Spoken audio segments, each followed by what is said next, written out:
You want to live longer, stay sharper, feel stronger. And for years, milk's been hyped as the answer. But what if your daily glass of milk isn't helping you, but actually speeding up how fast you age? It turns out the truth about milk is more complicated and more surprising than we've been told. Today, we're digging into the real science behind milk, aging, and your long-term health. Should you drink it, ditch it, or switch it up? Let's find out. Let's start with what's actually in milk, because behind that white, creamy texture is a nutritional powerhouse. Or, at least that's what the dairy industry would love you to believe.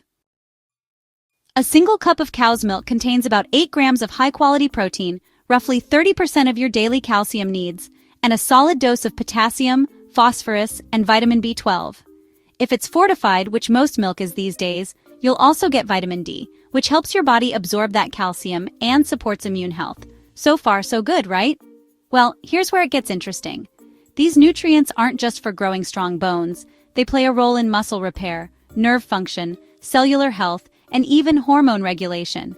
In fact, studies have shown that people who regularly consume dairy tend to have higher overall intakes of essential micronutrients. But before we hand milk the longevity crown, here's the kicker. Most of these nutrients aren't exclusive to milk. You can get calcium from leafy greens, protein from beans, lentils, and fish, vitamin D from the sun or supplements. So the real question becomes, is milk the most effective and safest way to deliver these benefits? That's what we're here to find out. And to do that, we need to break down where milk truly shines, and where the science starts to curdle. Let's be real. When you think of milk, you probably think of bones.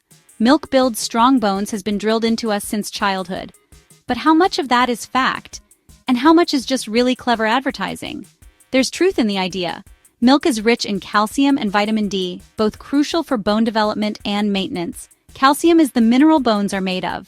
Vitamin D helps your body absorb it. And protein, also found in milk, supports muscle strength, which helps prevent falls and fractures later in life. Some studies do show a link between milk consumption and higher bone mineral density, especially in children and adolescents, when bones are still developing. That's one reason many governments recommend dairy during the growth years. But here's where it gets more complex. In older adults, the picture isn't as clear. Several long-term studies have found that high milk consumption doesn't always translate to fewer fractures. In fact, a Swedish study in 2014 suggested that people who drank a lot of milk, especially women, actually had a higher risk of bone fractures and even earlier death. How could that be? Well, milk contains a sugar called D-galactose, which in high amounts has been linked to inflammation and oxidative stress, both of which can accelerate aging and weaken bones. So while milk can support bone health, it's not a magic potion. It's part of a bigger picture, one that includes exercise, sunlight, and a varied diet. But bones aren't the only thing that age. Let's talk about your brain. So, can milk actually help keep your mind sharp as you age? It turns out, this creamy drink might have more to offer your brain than you think. One study from the University of Kansas Medical Center found that adults who drank milk regularly had higher levels of glutathione in their brains, a powerful antioxidant that protects against oxidative stress, one of the main drivers of cognitive decline and neurodegenerative diseases like Alzheimer's. Sounds promising, right? Glutathione acts like your brain's internal cleanup crew. The more you have, the better your brain may be at staying resilient, especially as the years tick on. And the people in this study weren't chugging gallons of milk, just around 3 servings per day. But before you start prepping milkshakes for your next study session, it's worth noting, this research is still early. It shows a correlation, not direct cause and effect. And we don't yet know if it's the milk itself or other healthy habits those milk drinkers have that really make the difference. Still, there's another interesting angle. A BYU study found that people who drank 1% milk instead of 2% or whole milk had significantly longer telomeres, the protective caps on your DNA that shorten as you age. Longer telomeres are linked to slower aging. So in theory, lower fat milk might help slow cellular aging itself. It's not conclusive, but it's definitely compelling. Now let's get to the heart of the matter. Literally. Let's talk about your heart and whether milk helps it beat stronger or harder. For years, milk's relationship with heart health has been a nutritional tug-of-war. On one hand, milk is rich in potassium, which helps lower blood pressure by balancing out the effects of sodium. It's also a source of magnesium and calcium, two nutrients that support normal heart rhythms and vascular function. Sounds good until you hit the fat. Whole milk is high in saturated fat, which has long been linked to increased LDL cholesterol, the so-called bad kind, and higher risk of heart disease. That's why many health guidelines recommend low-fat or fat-free dairy instead of full-fat. But here's where the science starts getting interesting. Recent studies have begun to challenge the idea that all saturated fat is the enemy. In fact, some research suggests that dairy fat may not be as harmful as once believed, and might even have a neutral or slightly protective effect on heart health, especially when consumed in moderation. One 2021 review found no significant increase in cardiovascular disease risk among people who consumed moderate amounts of dairy, including full-fat varieties. Another study from 2020 linked fermented dairy, like yogurt and kefir, with a lower risk of heart disease, possibly due to probiotics and anti-inflammatory compounds. So, is milk heart healthy? The answer seems to be, it can be, depending on the type, the amount, and what else you're eating. As always, context matters. Whole milk every day with a diet already high in saturated fat. Maybe not ideal, but low-fat milk or fermented dairy in a balanced lifestyle? It might just help your heart go the distance. And what about your waistline? Let's talk weight and metabolism. Can milk really help you lose weight, or is it secretly stacking the odds against your metabolism? Here's what the science says. First off, milk is rich in protein, about 8 grams per cup. That protein, especially casein and whey, is known to help increase feelings of fullness and preserve lean muscle mass during weight loss. And the more muscle you have, the faster your metabolism tends to work.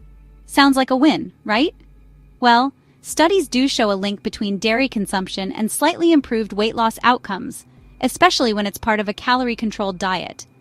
One study published in the American Journal of Clinical Nutrition found that people who included dairy while dieting lost more fat and kept more muscle than those who didn't.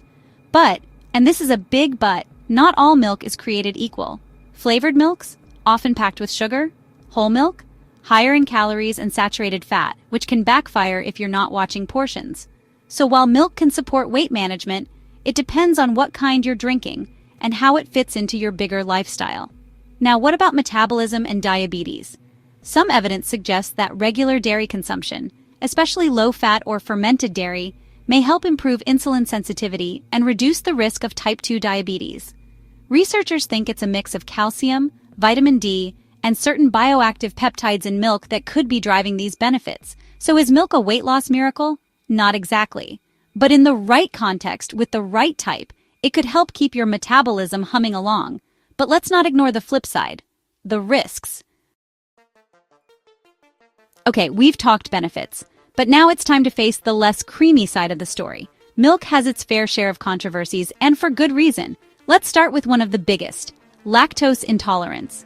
Around 65% of the global population has trouble digesting lactose, the sugar in milk. That means bloating, gas, cramps, or worse, and it raises the question, if milk were truly essential, why would most adults struggle to digest it? Then there's the cancer debate. Some studies have linked high dairy intake, particularly milk, to an increased risk of prostate cancer in men. One large study from the American Journal of Clinical Nutrition suggested that consuming more than 2.5 servings of dairy a day may be associated with a higher risk. The exact mechanism isn't fully understood, but some researchers believe it could be related to hormones or elevated levels of insulin-like growth factor 1, IGF-1, which can promote cell growth, both good and bad. Speaking of hormones, industrial milk production has also raised concerns. Many dairy cows are treated with growth hormones and antibiotics, and while most countries regulate this, trace amounts can still end up in the milk we drink. The long-term effects of these residues are still debated, but they've certainly sparked concern among health-conscious consumers. So, is milk dangerous? Not exactly, but it's not risk-free either, especially if you're consuming large amounts or have underlying sensitivities. So what are the alternatives, and are they any better?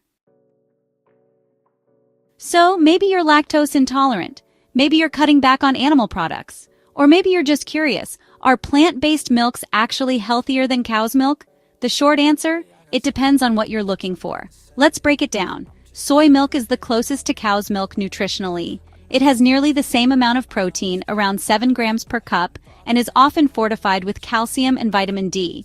It's made from whole soybeans or soy protein isolate, and research suggests it may support heart health thanks to its isoflavones, which have mild estrogen-like effects. However, it can be a no-go for people with soy allergies, and some worry about hormonal effects, though studies show moderate consumption is safe. Next, almond milk. It's low in calories, but also low in protein, usually just 1 gram per cup. It can be a great option for weight loss or low-calorie diets, but you're not getting much in the way of muscle support. The upside? Many versions are fortified with calcium and vitamins, and it's naturally lactose-free. Oat milk is the new trendy kid, slightly sweet, creamy, and a favorite in coffee shops. It has more carbs than other alternatives, which makes it a bit higher on the glycemic index, but it also contains beta-glucans, which can support heart health by lowering cholesterol.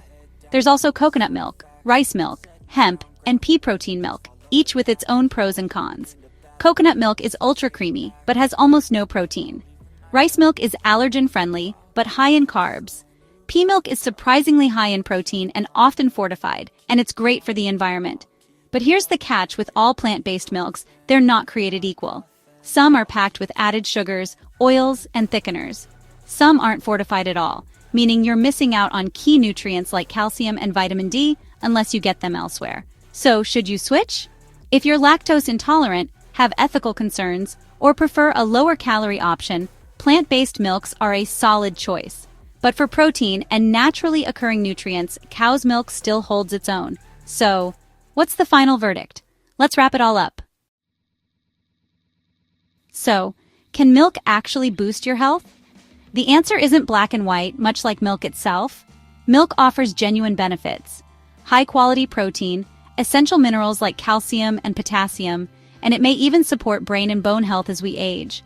For some people, especially those with higher nutritional needs or limited access to diverse foods, milk can be a convenient and affordable source of key nutrients. But that's only one side of the glass. Lactose intolerance is widespread. There are real concerns about overconsumption, potential cancer links, and the ethical and environmental impact of dairy farming. And with so many fortified alternatives available today, it's no longer the only game in town. So what's the move? If you enjoy milk, tolerate it well, and choose quality sources, especially lower-fat or fermented options like kefir and yogurt, it can absolutely be part of a longevity-focused lifestyle. But if your body says no, or your values say plant-based, there's zero shame in reaching for oat, soy, or pea milk instead. In the end, milk isn't a miracle. It's a tool. And like all tools, its value depends on how and whether you use it. What matters most? A diet that works for you, one that's balanced, nutrient-dense, and sustainable long-term.